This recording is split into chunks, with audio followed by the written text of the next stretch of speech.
Hello, everyone. We're just gonna wait for a couple of minutes for more attendees to start coming, and then we're gonna start this webinar.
Hello, everyone, and thank you for coming in here today.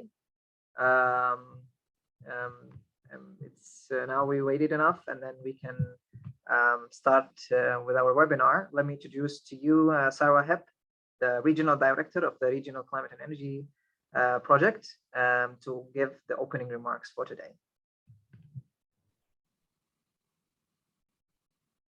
Thank you very much, Abdallah. Sabah al-khair to our Arabic speaking guests. Good morning to our English speaking guests.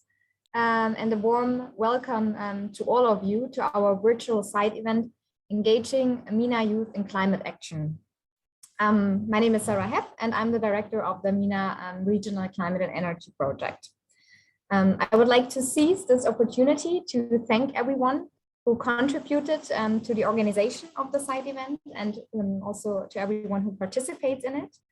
We have such an amazing variety of speakers with us today, and I'm really looking forward to the panel. In the last 2 years, we have gone through one of the most serious crises in a very long time. COVID-19 has not only severely affected the health system worldwide, but has also brought the economy to a standstill. And we are already experiencing much of this, and many of the effects will become visible in the coming months and years. Unemployment, and especially youth unemployment, has already been at a relatively high level in the MENA region, and will continue to rise through Corona. Building on the momentum gained with the current crisis, it is crucial to seize this turning point, to turn this crisis into an opportunity. We all have to consider in which society we want to live and how we can make our societies more resilient and crisis-proof in the future. This is not the only reason why the emerging climate crisis is strongly linked to the current crisis.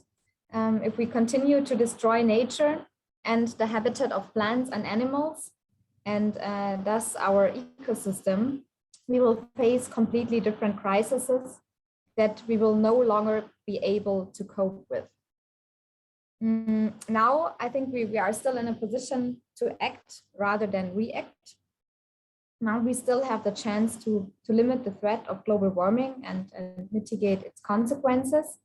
And all over the world, we see it's mainly young people who are raising the alarm and drawing attention to this urgency. And while in many, especially European countries, the average age of the population is relatively high, children and young people in the MENA region account for nearly half of the region's population. And the many young people can thus be seen as the region's capital. They can play, and they should play, a major role in the energy transition towards decarbonization and climate neutrality. The question, as I said, youth unemployment is particularly very high, and the development of renewable energies and the decentralization in the energy sector could provide jobs for many young people. But the question is, why is this not happening? And the answer is simple. Young people are excluded from decision-making processes, and it's the other half of the population that determines the world in which young people will live in the future. And this is exactly why it's so important to us as Epad Foundation and as the Regional Climate and Energy Project to support young people in making their voices being heard and in becoming agents of change. And with the COP in Egypt this year, and thus in the MENA region, there is a great potential to get young people excited about the fight against climate change and also to make their voices being heard.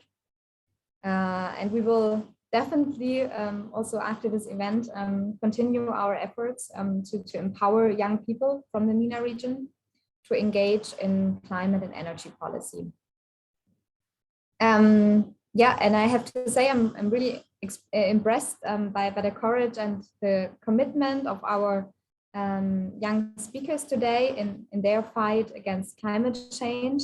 And I think we should all take a lead out of their book. Thank you very much for the attention, for your attention. And I'll hand over back to my colleague, Abdallah Al-Shamali. Thank you. Thank you, Sarah, for these words. Indeed, youth are our goal here in the MENA region.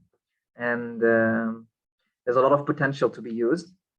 And now I'll speak briefly into this topic. So first, I'm gonna just share my screen into a presentation.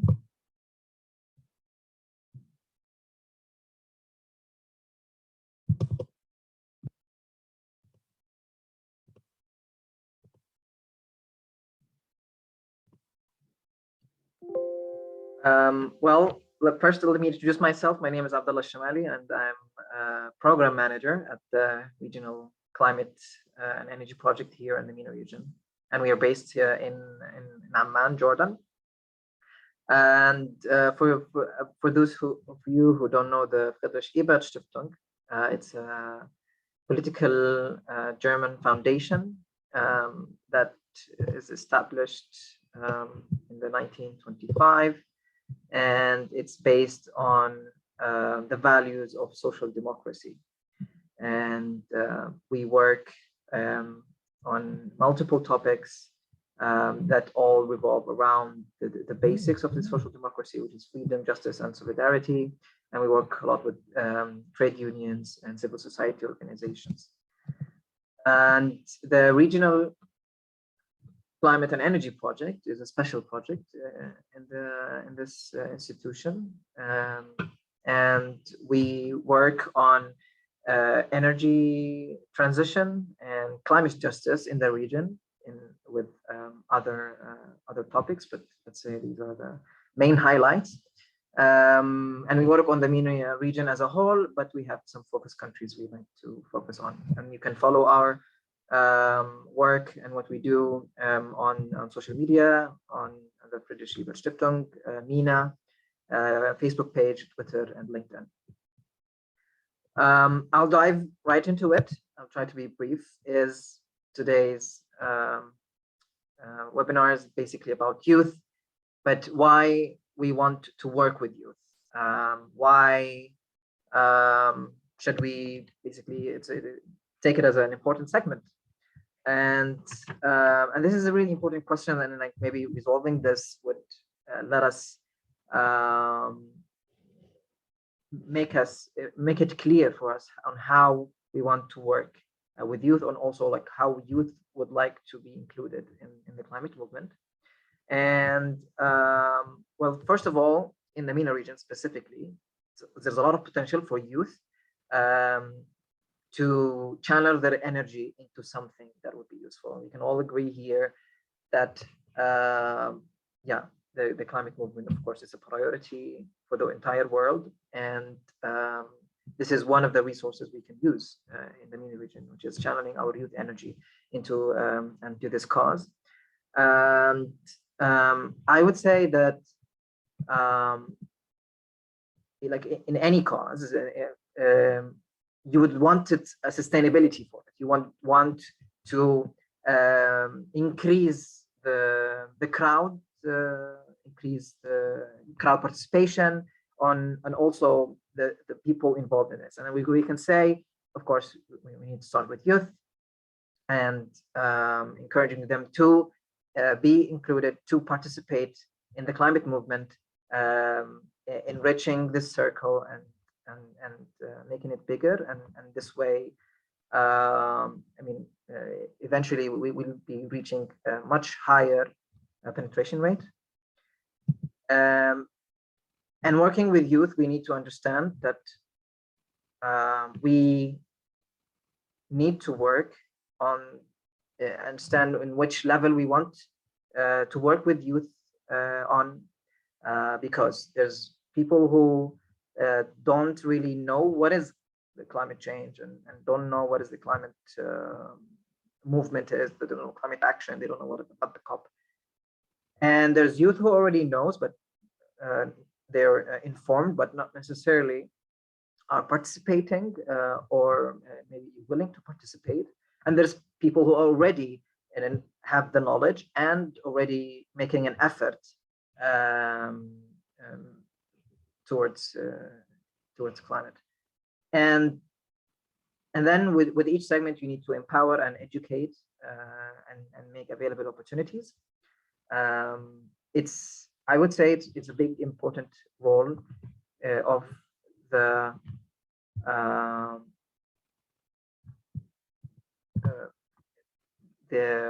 working organizations or the people who want to advocate. They want to first try to get as much as people to become more interested in this cause, kind of like recruiting, which is, I think, is really important. And then, well, as recruiting for anything, youth is usually a very good option for that, because they still have a lot of opportunities, a lot of interest to be drilled into them. So you start with basically encouraging this, encouraging this interest. And then the people who are maybe informed, you need to give them a way to be included into the climate action. Some of them don't really know where to start. Some of them want it, and some of them really don't know where to start. So the steps would be is to give them maybe platforms, give them more trainings, support them to attend COPs, attend workshops, attend network with other groups. And for the youth that are already there, which Abdallah, I think we cannot hear you at the moment, or is it just me? Can you please assign me Abdullah? And this is Amani.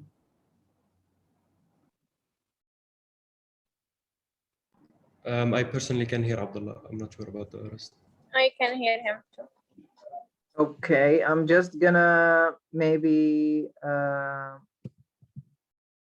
fix this by just 1 second.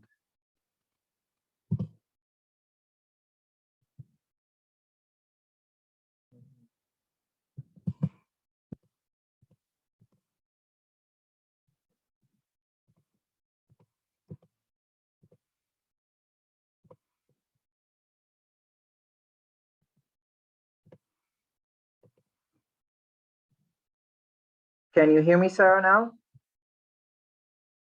I'm sorry, it was my internet connection. Okay. Yeah, if there's still someone is feeling that my voice is not heard, please do write that also in the chat. Okay. All right. So yeah, for the people I was talking about, the youth who are already engaged in the climate movement, such as the young people we have today with in our webinar. It's there. We want to encourage them to be leaders and to be leaders of other youth groups, to encourage them to encourage other youth to create this rippling effect of educating, of empowering, and leading movements, especially youth movements. So this is the end of my presentation, and yeah, and I would like to maybe go ahead and start with the youth group, and I'm just gonna end my presentation now.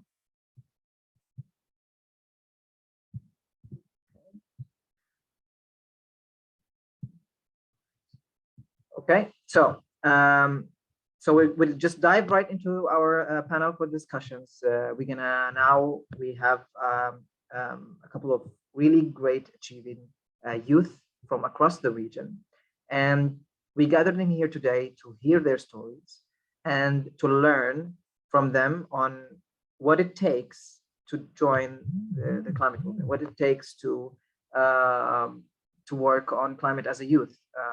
So we want to listen to their stories to reflect and see how this could be implemented, repeated, and I'm waiting to hear from them their inspiring stories and see how we can move from there. And please, for anyone who has like questions, please do that, and in the Q&A section, put it in the chat box.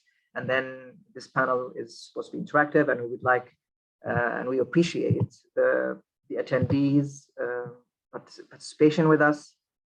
So please, if you have comments, do write them. Let me introduce to you first from our panel,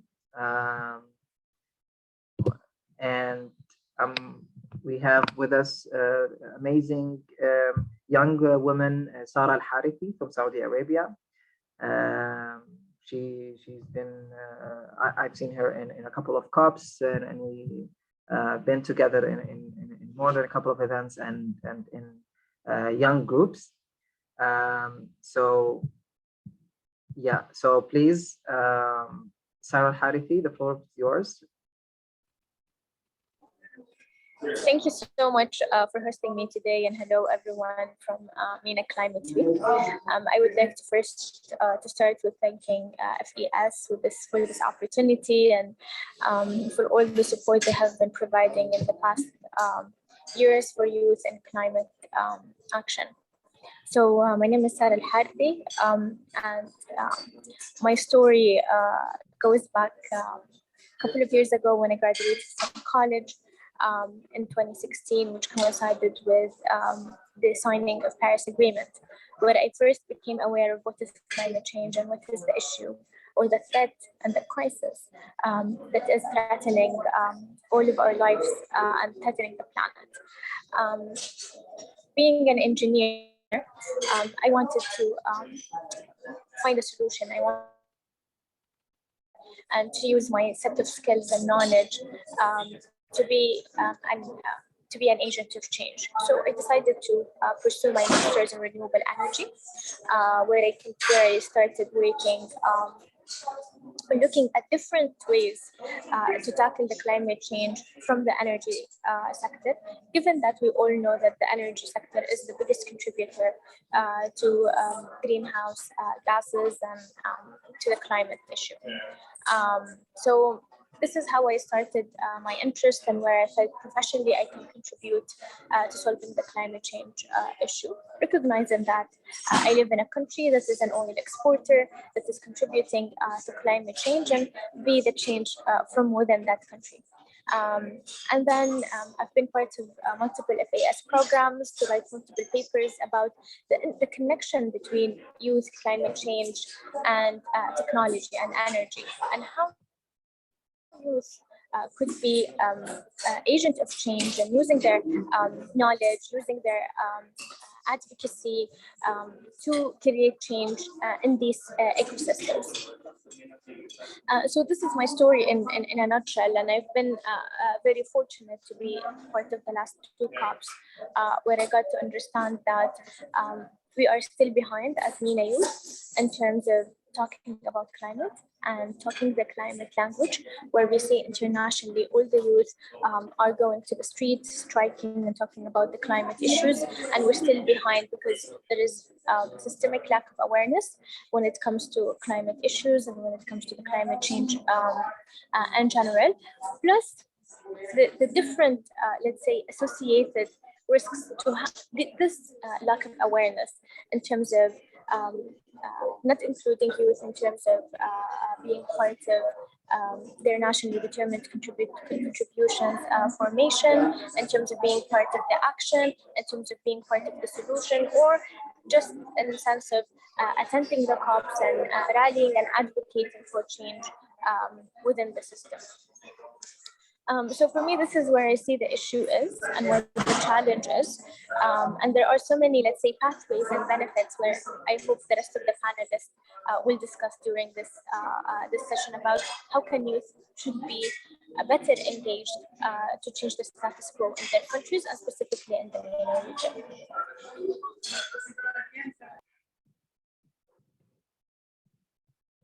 Thank you very much, Sarah, for speaking out, and it's always a pleasure to have you with us and joining in our events. Yeah, so Sarah, I was with her in a workshop capacity building program with the Friedrich Ebert Stiftung, and we produced this policy paper, which is a youth perspective on energy and climate in the MENA region. And me and Sarah, we presented it at the COP in Madrid, and I would say it's not because I'm also like an author of it, but it's a really important document, not necessarily just for the product itself, but to the journey that we had to go through as young people and how it encouraged us to continue in this field. And now, me, both, and Sarah, we are even deeper than we were before, thanks to, I would say, for myself at least, to this paper, because it's giving me a tool to continue and to raise my voice and to have a reference into this, into whatever discussions I want to go through, of course. And with us also from this group, another panelist, Bandali Al-Isa, he's from Jordan, and yeah, and he took a very important part of the paper, And Bandeli is going to talk to us a bit about more about this paper and work. So please, Bandeli, go ahead. The floor is yours. Thank you, Abdullah, for introducing, and I would like to thank FES again for this opportunity and all the support they gave us during the policy paper and in other projects. So to answer your question, basically climate action does not require any sophistication. Everyone can do it. It can be as simple as changing your behaviors and habits. To give a small example, how I started, like many other people, through recycling. Like this is a behavioral change, and behavioral changes require, they call it metaphorically sticks and carrots, or rewards and punishments. And a question appears like, why is this behavioral change even important? And so awareness also plays a role in this. I'm talking generally because I think that everyone has a different background and we relate to the issue differently, but these are the main points that should attract young people to climate change, climate action. Being an energy engineer myself, I was interested in all the details related to climate change, and I had the opportunity to work on a policy paper with the Friedrich Ebert Stiftung, and of course, a group of inspiring Arab youth, including Sarah. This was in 2020, the year of the pandemic, and most of the discussions going on at the time were about a green economic recovery. So basically how we can recover economically from the recession that happened because of the pandemic, but in a green and sustainable way. Let me share the screen so I can show the paper.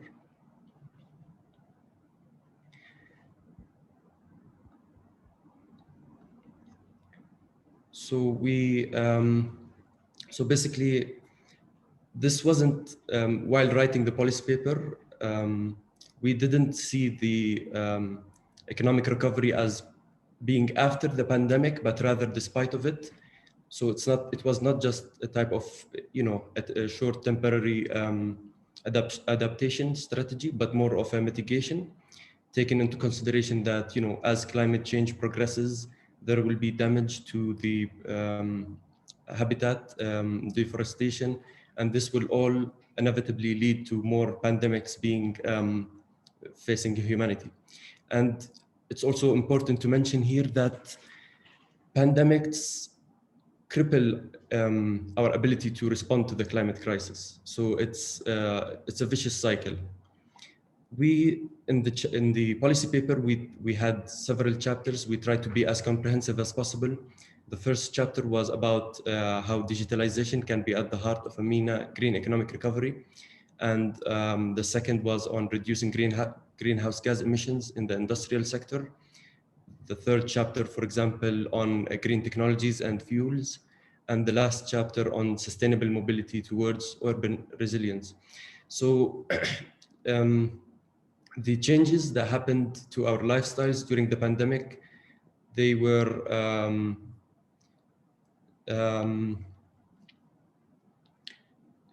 they changed every aspect of our life, the way we conduct business, the way we design our cities, the way we even receive education. Like, for example, we are holding this event today online. So this is one of the few examples that I can mention. And just to show you a quick review, for example, the first chapter, we also use the simulation tool so that our recommendations are evidence-based and not just wishful thinking.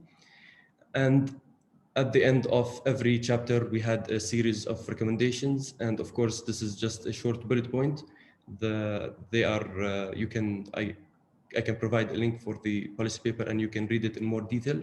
But for example, for the digitalization chapter, we had enhancing digital competitiveness, building digital human capital, ensuring digital sustainability. And for example, here, incentivizing reuse and recycling in industrial processes. And in the third chapter, for example, creating a stakeholder task force.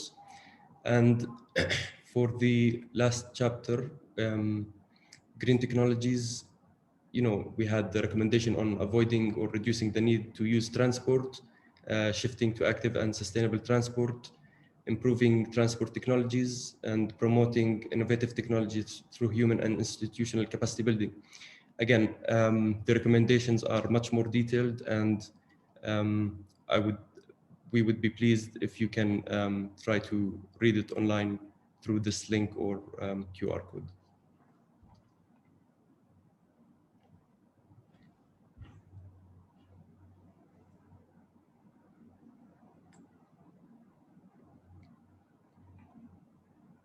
I can also send the link on the chat box.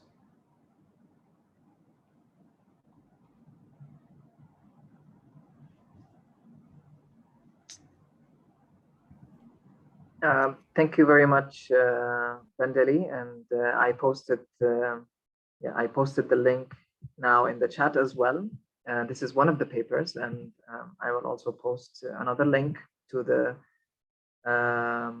first one. I can also fix it later to you.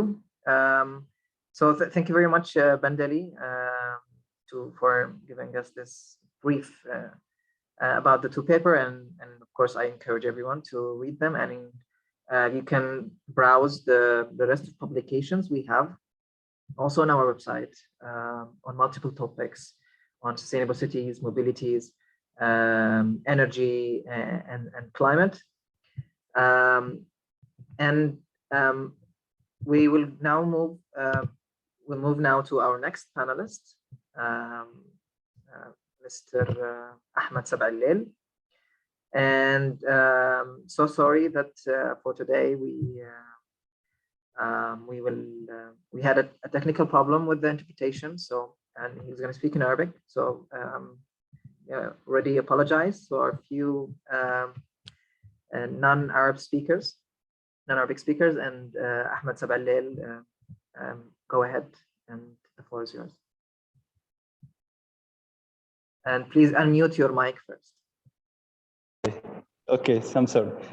Thank you, عبد يعني شكرا على الزخم والجلسة، وإنك جمعت مجموعة لطيفة جدا من الشباب العربي نحكي تجاربنا للشباب العربي، إزاي نقدر نعمل تشبيك مع بعضنا بحيث إن احنا نجو أكتر في موضوعات المناخ. أنا حاليا بكلمكم من القمة العالمية للحكومات في دبي. أنا أحمد سبعليل، صحفي بيئي وناشط في موضوعات المناخ. أنا بكفر قضية التغيرات المناخية والبيئة والاستدامة من 2015. أنا كنت صحفي عادي بخدم في قطاع الصحافة العامة وصحافة الشباب وصحافة الخدمات في بلدي في مصر. بعدين كل ما باجي أكتب عن قضية التغيرات المناخية أو بيئة أو أعمل تحقيق صحفي في هذه الموضوعات، رئيس التحرير كان يعني بيعترض، بيقول لي أنت بتجيب حاجات يعني هو في نظره مش في محل اهتمام الجمهور. لكن أنا كنت بثبت ده من خلال القراءات ومن خلال إنها موضوعات كويسة فيها ستوريز، فيها معلومات علمية بسيطة للناس. فمع الوقت اضطريت إن أنا أسيب شغلي وأقدم استقالتي من الشغل ده. و2018 2019 عملت ويب سايت بمشاركة مجموعة من الصحفيين والنشطاء العرب بالمنطقة العربية.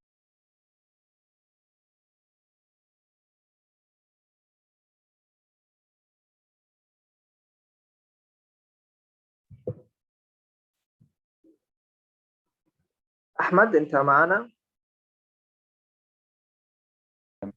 سمعني؟ أيوة. بس عشان الصوت واضح يعني؟ الصوت قطع شوية بس. أوكي، دلوقتي الصوت كويس؟ كويس، أيوة، اتفضل. تمام، أوكي.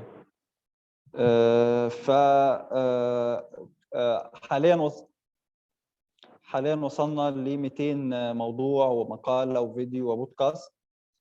ال 200 مقالة دي خلال سنتين اتنين هم 2019 و2020. وال 200 مقالة دول دخل لهم قراءات وزوار من المنطقة العربية وشمال أفريقيا حوالي 800,000. فده كان رقم كبير جدا بالنسبة لنا، بيؤكد إن موضوعات البيئة وموضوعات التغيرات المناخية وموضوعات الطاقة والانتقال الطاقي وكل الموضوعات اللي احنا ناقشناها هي محل اهتمام الجمهور. واللي يقول غير كده احنا بالأرقام بنثبت ده، احنا بنثبت إن المنطقة العربية والشباب العربي والمواطن العربي يبحث عن هذه الموضوعات. فاحنا يعني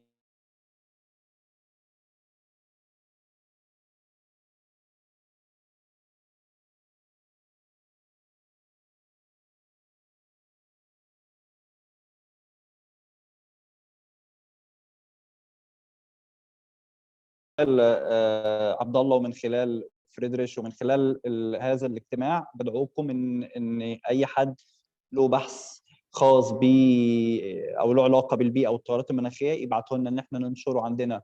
احنا محتاجين نعمل يعني زخم للشباب العربي ونفوكس على القضايا اللي الشباب العربي مهتم بيها وبيكتب عنها. الناس اللي تقدر تكتب مقالات رأي أو مقالات في تخصصهم الهندسة أو الهندسة اللي لها علاقة بالتغيرات المناخية أو التغيرات المناخية من منظور شبابي، من منظور رياضي، من أي منظور، يكتب المقالات ويبعت لنا ننشرها. إحنا محتاجين نعرف الناس كلها ان المنطقه العربيه لديها زخم ولديها معرفه قويه بالتغيرات المناخيه، وقضيه البيئه والتغيرات المناخيه هي قضيه مهمه جدا بالنسبه لهم وعلى راس او على راس اولوياتهم، مش مجرد ايفنتات بنحضرها او قضايا بنتناقش فيها او ترفيه. لا، احنا بنؤكد ان المنطقه العربيه والشباب المنطقه العربيه هم يعني موضوعات البيئه والتغيرات المناخيه على راس اولوياتهم. ف يعني انا بدعوكم لو حد عنده مقال او بحث او حاجه يبعتها لنا ننشرها. ودي كانت تجربتنا ومستمرين بنجهز له، هنعلن عنه قريب لكوب 27 وكوب 28، 27 في مصر و28 في الامارات. هيكون معني بصحافه البيئه والمناخ في المنطقه العربيه، هيكون يعني حاجه جديده من نوعها. وان شاء الله يكونوا حدثين مميزين للمنطقه، ويكون اسبوع مناخ في دبي ناجح، نقدر نخرج بمخرجات حقيقيه على ارض الواقع. يعني انا كده خلصت العرض بتاع الفكره او شغلنا كمبادره انطلقت في المنطقه العربيه من 2-3 سنين. شكرا لك احمد، ويعني جهودكم مباركه ان شاء الله، يعني وعمل رائع. فاذا ممكن انت تحط لينك مثلا للويب سايت اوكي حالا للناس في الشات على اساس يستفيدوا برضه. حالا اوكي، راح ابعت اللينك حالا. Okay, all right. Thank you, Ahmed, and for speaking out. And we will go directly to our next panelist just to catch up with the time. We have Zena Nasser from Tunis. Please, Zena, introduce yourself and please tell us your story into the climate, joining this climate movement, and also maybe lessons for the youth who wants to join. Hello, Abdullah. Thank you for the invitation, and thank you for FES for also engaging always youth in the climate movement. I'm so happy to be part of FES activity for the third time, and it made me knowing some people around the Arab region, and for me the network is very important for youth to find opportunities.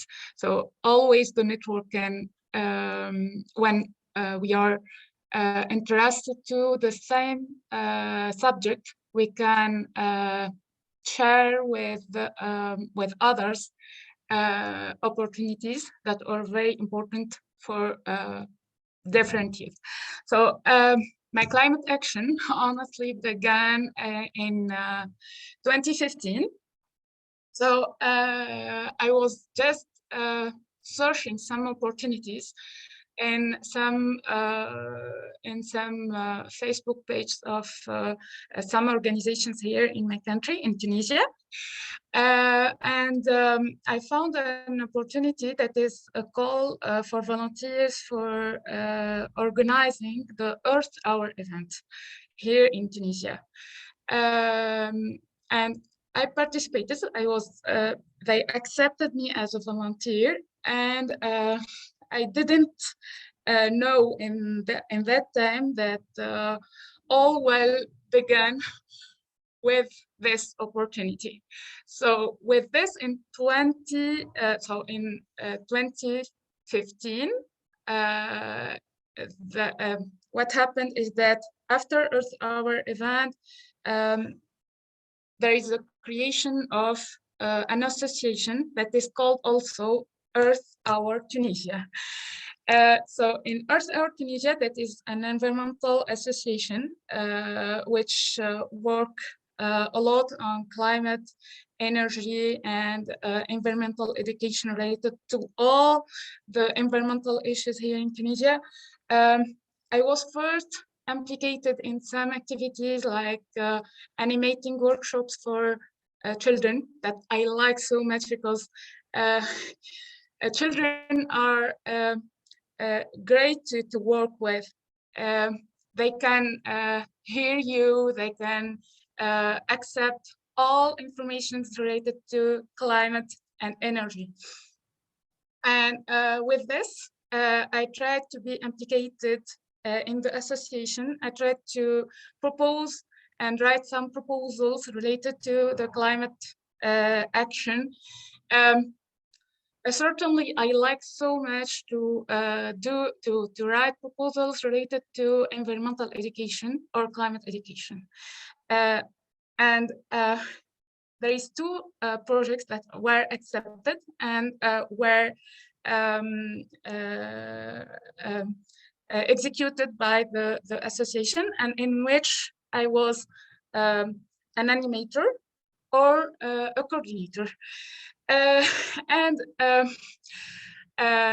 My work with this association continue, and I have other activities as a volunteer with other associations, but this association should be my principal volunteering activities, because I'm do initiatives in it.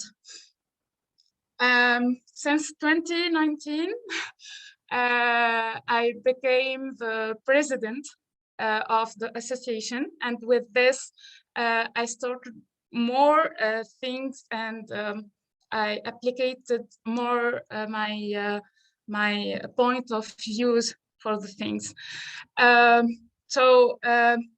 I have been implicated in a project that is related to climate communication with the Climate Action Network, Arab World, and with 3 other associations from different countries in the MENA region. And with this, I learned a lot because I have information from my studies, from my experience in climate action, but with this project, I learned different things because I communicate climate change. I communicate with different categories of people.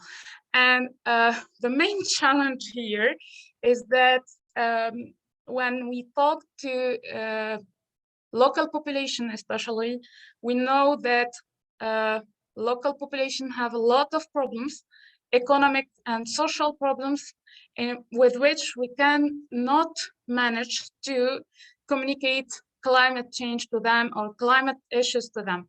So what happened is that they are proposing for us to do some amelioration in their regions, which is not the objectives of our project. So what I want to tell you is that climate action in the Arab region, in some parts of the Arab region, is very different from the climate action in many other countries. So in my country, in Tunisia, people know what is climate change, but at least they know some words that is not the full definition of climate change, but they have some points that they know. But what they need in reality is some real actions, some concrete actions to try to ameliorate their their regions, their life, and all this. So what I'm doing now, not as a volunteer, is that I'm also a consultant with FAS Tunisia as a coordinator, local coordinator of Climate Action Network Arab World in Tunisia. So I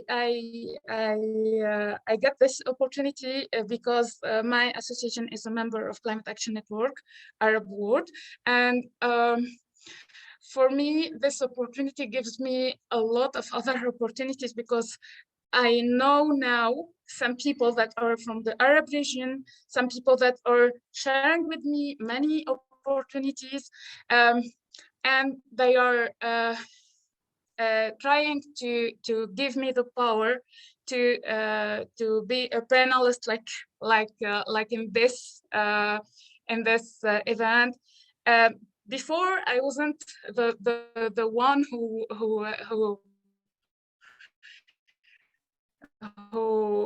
accept challenges in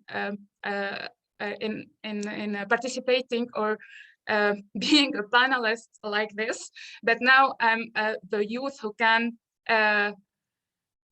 speak in public, who can share with other youth many things and opportunities. So after the communication and the climate communication, I have been implicated in many advocacy climate action. And in this, I participated to create a policy brief with Youth to Youth, that is a program with the World Bank. And I was a climate ambassador for 1 year in 2021. So in this, I have learned a lot because I know now I have a network from different regions in the world, not only in the Arab region and not only in my country. And we tried to have a lot of things together. The last thing that I want to share with you is that we create as the Climate Action Network in Tunisia a policy brief in October 2021, and it was related to the integration of energy transition in the environmental law here in Tunisia. I'm sharing with you just the theme of the work, in which there is a trainer, a coordinator, someone from FES, someone from Climate Action Network, and the other youth that are very important to me because they are friends for me also, through this training and this creation of the policy brief. Thank you so much, Abdullah, and sorry for getting a lot of telling you a lot of information. Thank you. Yeah, thank you. Sorry, like I would really love to just sit and listen to all of you to speak onto the full experience, which I think maybe is the best way to transfer this knowledge. It's basically just learn from who already had a kind of a successful model, or at least had these successful attempts into joining climate action. And as you said, the context is different. Climate action, also for youth, it's in the MENA region, is different than in other regions. And this is very important, that there's a specific need and specific way that we have to address the youth in the region, specifically in the stages where we still want to initiate this interest for climate, which I think we still lack from the general public. To incite this, we need a lot of work because it's not as existent as in other regions, namely Europe, let's say. And this, I would say, like maybe dive right into the questions and answers, because we have a question on that on that subject. It comes from Amal Ismail, and she asks, what are your thoughts about the presence of parachute scientists who often travel to MENA with solutions for a greener, bluer economy, but often were not aware of the context? I didn't hear the term parachute scientist, but she's asking in general about the people who work in the region without knowing the region and just trying to implement solutions for it. So if anyone from our panel is willing to take just to give some remarks on it, maybe Zena, because it's something you maybe touched, and then you just can comment on it or answer. So for me, specialists that are working here in the MENA region and didn't know the context of the MENA region can be advisors and not someone who can work the full work by himself. So he needs the scientific or the advisor need to be in contact with a local association, for example, a local organizations that knows the context of the region and the context of the country, because the MENA region contain a lot of countries that are different from each other. Even I can take the example of Tunisia and Jordan. We are in the MENA region, Arabic speakers, but we are different in many things, in traditions, in dialect, in habits, in how people are behaving in climate action and all this. So definitely a scientific should be an advisor and not someone who work by himself in the region. Yeah, thank you. And I myself might add that it's important to employ the local people, because we always advise for local solutions. And this can only be happening through at least any projects or programs that you employ them. You employ the local people and let them implement the solutions, plan the solutions, and with the help of other groups in the community. I would like to go to Bandali, and I would like to ask you maybe something that you would advise young people. Just what would you generally recommend who wants to join the climate movement? Like, would you maybe just give a few pointers, whoever's interested and just wants to start? Yes, for sure, Abdullah. I think the main thing to do is obviously to educate oneself. But after that, if you know about the issue, you can most importantly try to volunteer with local organizations that are working on combating climate change. And through networking with these organizations, you get to meet different people, and not only the organizations but also initiatives. You can meet different people, and sometimes you can also find a shared goal and make a new initiative or a group. But I think this is a little bit challenging because once the shared goal is achieved, the group kinds of disintegrates. And to inflict meaningful change, I think institutional support is necessary. Many of the organizations that are working on climate change, they are not exactly led by young people. And this is also a bit challenging.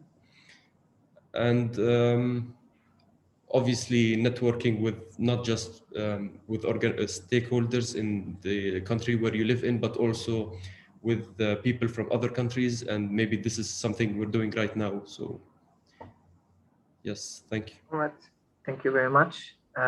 I've seen a question in the chat by Ras Noor.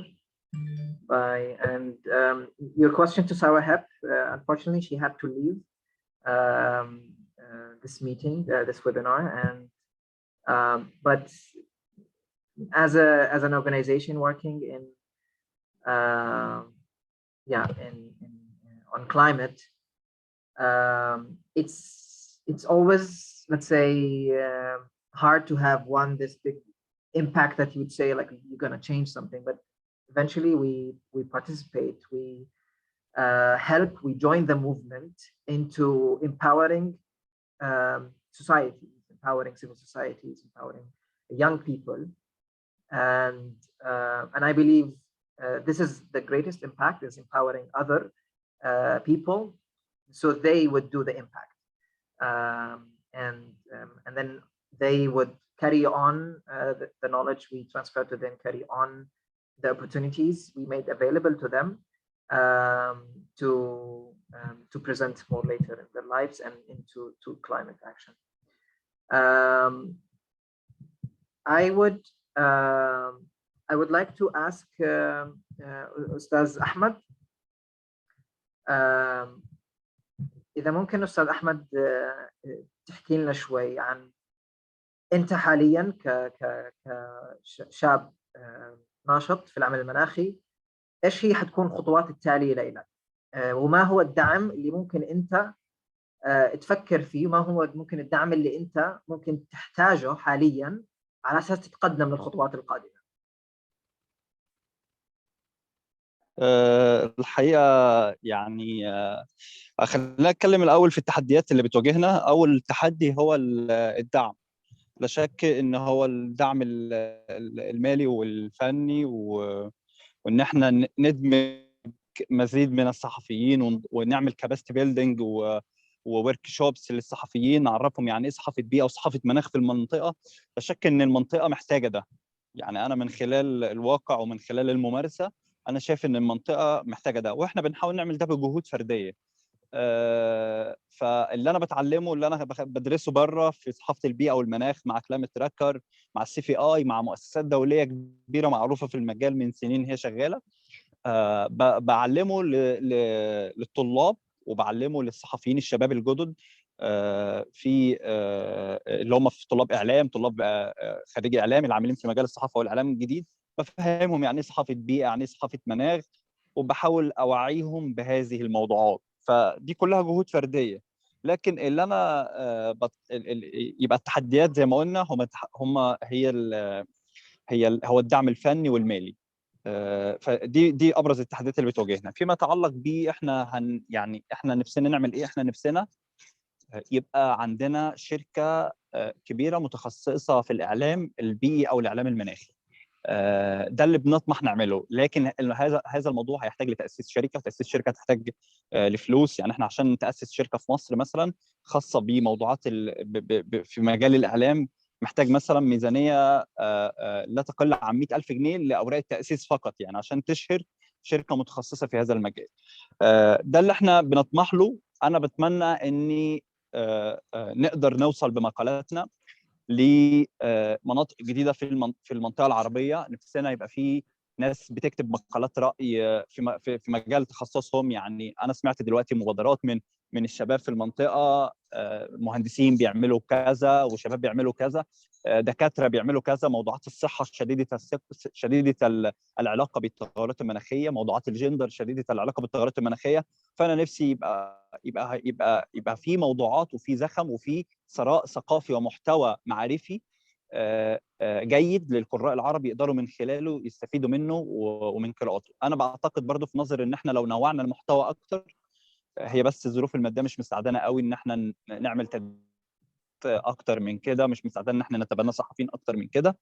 فانا بالنسبه يعني انا شايف ان احنا لو دعمنا اكتر احنا كشباب، يعني حتى مش هنقف عند الدعم المالي، لا احنا بقول ان عبد الله مثلا شاطر في جزء معين هو بيكتب عنه، فممكن يكتب لنا مثلا عن دور منظمات المجتمعات المدني وازاي تدعم قضيه التغيرات المناخيه والبيئه، فده يكتب لنا مقال والناس تقراه فيحصل ثراء ثقافي ومعرفي.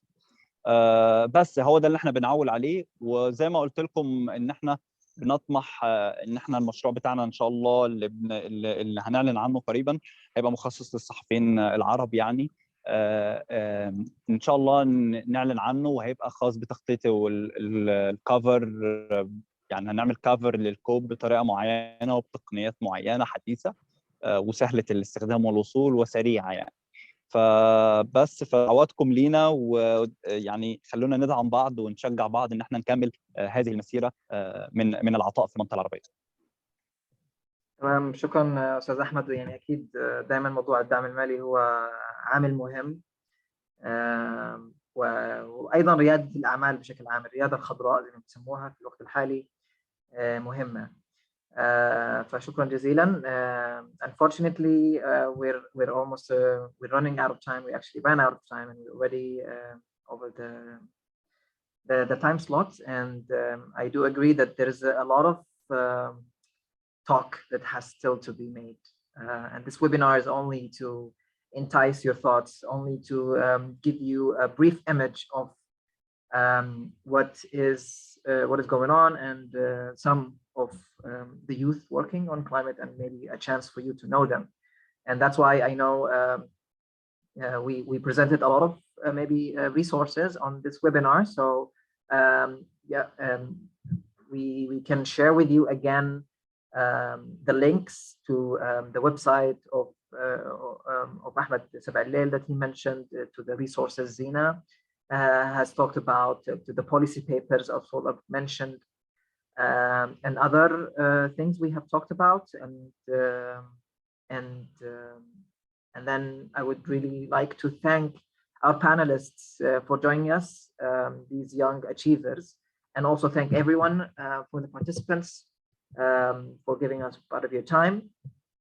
Please, if you have any more questions, or you would like to reach out to us, to reach out to one of our young panelists, please do so by email. I'm gonna write my email now in the chat. So if you have any further inquiries or any suggestions for the future, please stay in contact. I would not want to take more of your time.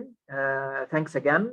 And then follow us on our social media to know the latest events, and hopefully meet you there.